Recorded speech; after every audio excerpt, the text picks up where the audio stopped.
What's up, big gamers? Welcome to Bumbasher 360. I'm your host Adam, and you're watching a video. Okay, so as requested by a commenter, name will be in the top left-hand corner of the screen now. I am giving you a quick tutorial on how to use Paint.net. Paint.net is a very easy, it's very easy to use. If you have got Windows or a Windows product and you have Paint on it, so much like Paint, because it's called Paint.net and it is just so much more easier to use. Okay, so to begin with, here are the main features. When you start up on Paint.net, you'll get a layers window, a colors window, a history window, and a tools window. I don't really use a history window very much because I don't really think it helps at all, but when you're using much more complex features on Paint.net, it will help for going back basically and redoing and undoing stuff if you don't know the hotkeys or don't know how to use this bit up here. Okay, so I'm just going to begin by telling you that there are tons of hotkeys on Paint.net, but I'm not going to use any on this tutorial because it will help you learn how to use it better if I just click on the places on the screen. Okay, this series will be 3 parts long. The first part will be the basics, which is this part. The second part will be the more complex part. And the last part will be what I do and how I use it. Okay, so I'm going to have the 3 selections on the screen now, and you can click on them whenever.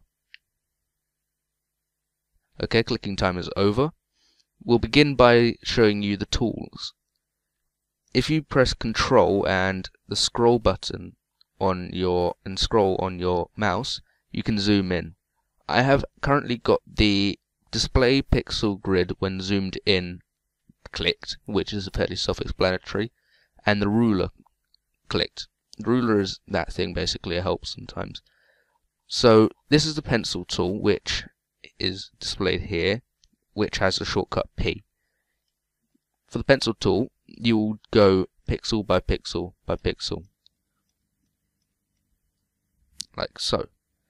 This is what I use for pixel art all the time. This is basically the only tool you're going to use for pixel art because it is in pixels. If you press, and to draw, you press the left button on your mouse. If you press the right button, however, it will get rid of it. Now, it's not actually getting rid of it, it's just drawing over it in a white color, which is on the colors panel. Here you can see the black and the white. You can change colors by clicking here. So I will choose red, so I will left click it. And now if I left click, I can draw with red. If I right click on the black, however, you'll see that it has changed the secondary color panel. So now I can, if I right click on this eye here, I have now changed it to black. This is very useful for when you're doing pixel drawings and your background color is in fact white. You'll be drawing something quite detailed and you will cock up, and you can either go back by pressing Command Z or Control Z, undo, or using the history. But it's kind of more useful if you can just do it like this.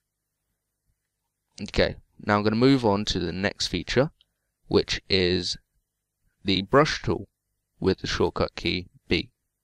The brush tool is very useful for when you're doing bigger drawings, because unlike the pixel tool, it's not 1 pixel. You can actually change it to be a pixel big by going up to the brush width area and decreasing it by pressing this button, or increasing it by pressing this one. I'm going to decrease it to a pixel so I can actually show you that it fits perfectly into that 1 pixel. I don't really use 1 pixel large because it is way too thin for my liking. I am going to increase it to 10. So the brush width is now 10 and it draws a very thick and fat shape.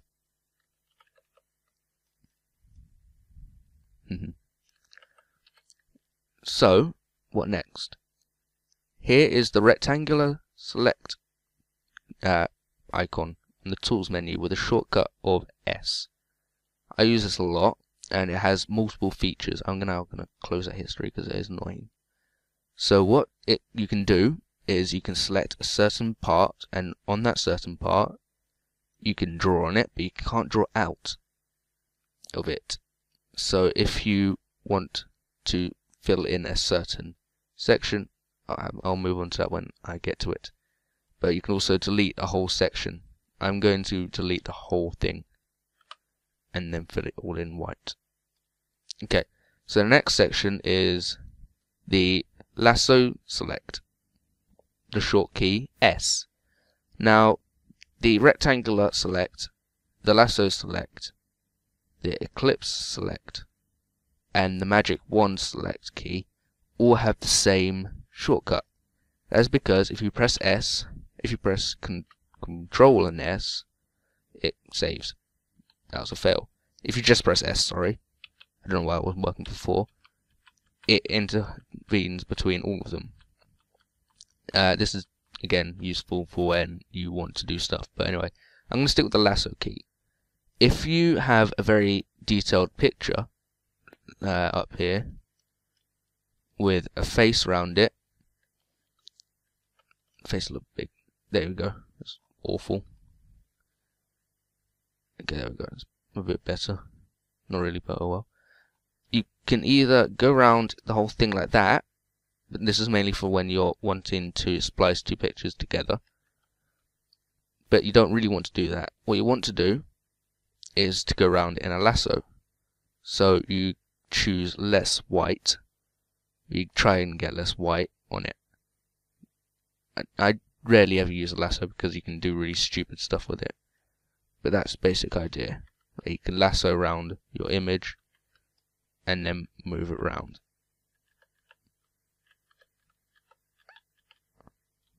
Ooh, fail.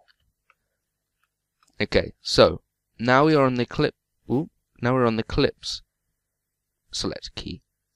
With the ellipse select key, you can select in a circle. Again, I rarely ever use this, but I presume it can be handy for if you have a circle that you want to copy. Up here is the deselect key for when you don't want to select anything, and you can free draw anywhere. Okay, so now we're on the magic wand. With the magic wand, you can select a whole region of a certain color. So imagine I just want to select this eye here. I can now move that eye there. But you have to be careful because it will only select that color. When you use a brush tool here, it will have faded or slightly transparent colors, so slightly more grey parts to it. If you want it to select everything that is even remotely black, you can boost this thing up here to select it. But you have to be careful because you don't want it to literally select everything. I'm now going to boost that back down to 50 because that's how I like it.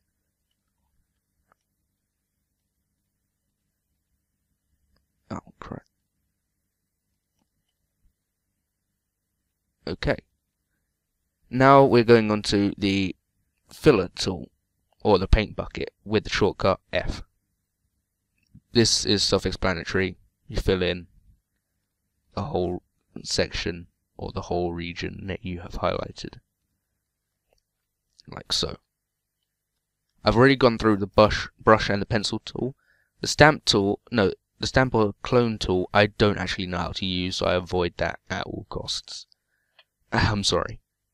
Here's the text tool with the shortcut key of T, where you can what you like.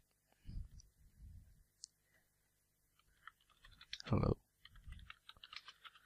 Hello everyone. Okay. If that text isn't large enough for you, let me just type something down. hello world, which is a common coding reference. You can increase the text font size. It was currently on 12. I'm going to increase it to something reasonable, which is 20, so you can see it a little bit better. You can increase it now to 28, which is even nicer. You can change the text. I usually go for this one down here, which is small font, which is a pixelated one. It's not pixel by pixel though, but it is very flushed. If you don't want it to be black and you don't want to have to go to the filler tool, you can actually change color while you're here. Okay, but I don't want that. Okay, let's move on. So the rectangle tool, again, you can select a rectangle with the brush width of 40, perhaps. I want it to be 1, depending on how fine you want your square to be. You can also have it so that it's easier if I change that to red. You can also have it so that it's got a transparent middle. I'm going to change it back to 10. Transparent middle part, where it fills in the whole shape, or it has a border corresponding to what colors you've chosen. Okay, so now we have the ellipse, which is a circular shape but it does have the shortcut key of O for all of them, which is the rounded rectangle, which I use sometimes, and then the free roam shape, which is weird if you want to make that. Okay, so now we've got the move select pixels. If I highlight this section, I can then move it like that. This color behind is the transparent color, where it basically is transparent there. And if you're texturing or drawing on a skin, or on a texture pack, you don't want to have that, because that will basically be see-through on your texture pack and will count as cheating. Okay, so I have now selected this area, but I don't want to have that transparent bit. Let's pretend I've actually drawn a picture, nice detailed picture, and I have selected that, but I decided that I also want to have this part of the picture in as well.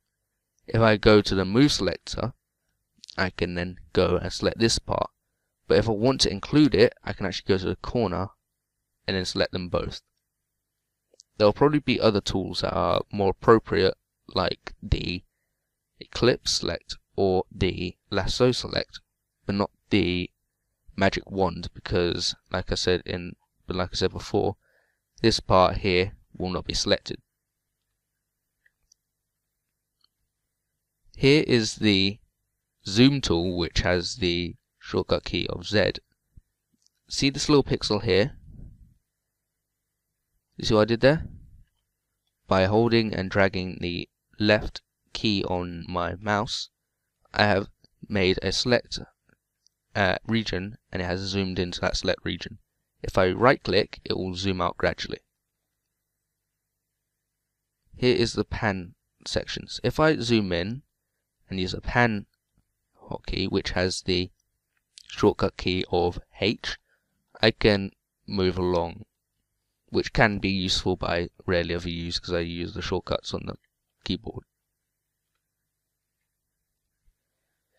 Okay, so here is the gradient with the shortcut key of G, where it does these effects, which you may have seen me use when I was doing my armor on the time-lapse of the iron armor. Sorry, I'm not on my mic there.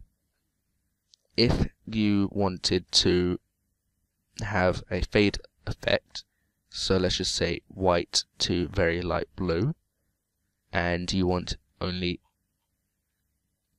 this section here to be light to blue, you can use the gradient. You can have different types of your gradients. You can have linear reflected or something, where it looks like this, where it has a section in the middle. I use that a lot to have a 3D effect on my armor. You can have a diamond effect, where it has a little diamond there, shine bright like a diamond. If any of you heard that song.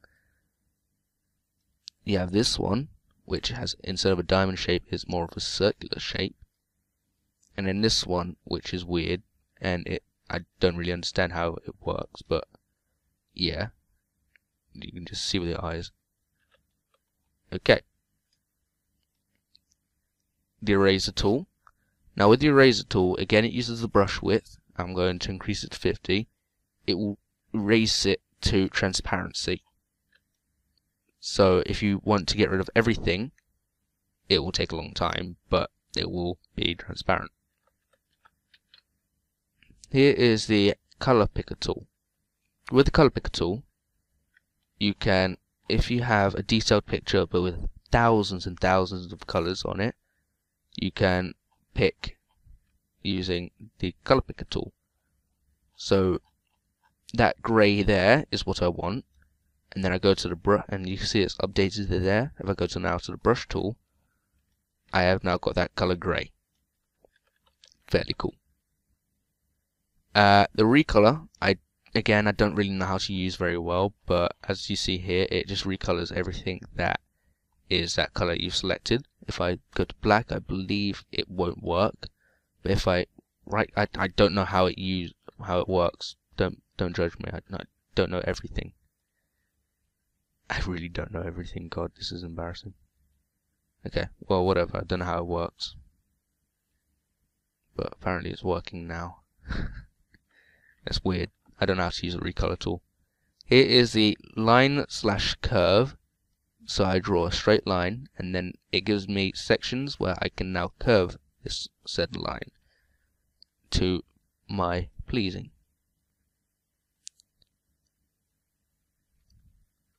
And that concludes all the tools. With the colors, you have a more section here where you can really get into your depth and create new ingenious colors for your picking. But anyway, that concludes section 1 of this 3-part series. If you enjoyed, hit the like button. If you didn't, explain why, and you can dislike if you like. If you have any requests that you would like to know about that aren't included in these 3 sections, which are now highlighted on the screen again, that you can go and watch, please tell me in the description, and I'll include them on a bonus video. Thank you for watching, I hope you enjoyed, and goodbye.